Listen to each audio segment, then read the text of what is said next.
कला दर्पण न्यूज। लोणचे कंपनीने नाकारलेले आंबे, हुपरीत तब्बल 13 टन आंब्यांचं मोफत वाटप। शेतकरी राजाची उदारता पाहून हुपरीकर भारावले।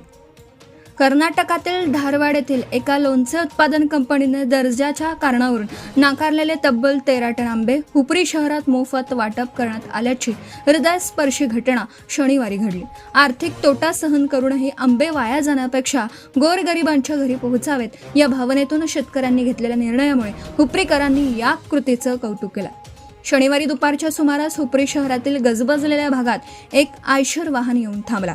वाहन पूर्णपणे लोणच्यासाठी वापरल्या जाणाऱ्या कच्च्या आंब्यांनी भरलेलं होतं। सुरुवातीला नागरिकांमध्ये कुतूहल निर्माण झालं, मात्र वाहन चालकांनी ज्यांना जितके आंबे पाहिजेत त्यांनी ते मोफत घेऊन जावेत असं सांगताच नागरिकांनी मोठी गर्दी केली। माहितीनुसार धारवाड परिसरातील शेतकऱ्यांनी मोठ्या प्रमाणावर लोणच्यासाठी आंब्याचं उत्पादन घेतलं होतं। हे आंबे एका लोणचे कंपनीकडे पाठवण्यात आले होते, मात्र काही तांत्रिक कारणं व दर्जाच्या निकषांमुळे कंपनीने संपूर्ण माल नाकारला। त्यामुळे शेतकऱ्यांसमोर मोठं आर्थिक संकट उभं राहिलं।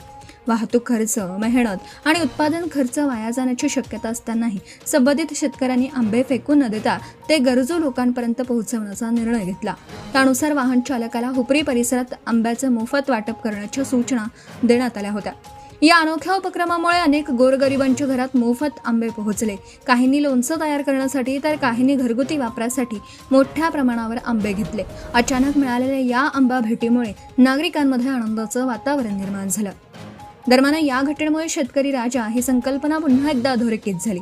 स्वतःचा आर्थिक तोटा सहन करूनही समाजातील सर्वसामान्य लोकांचा विचार करणारा शेतकरी किती मोठ्या मनाचा असतो याची प्रचिती या घटनेतून आल्याची भावना अनेक नागरिकांनी व्यक्त केली।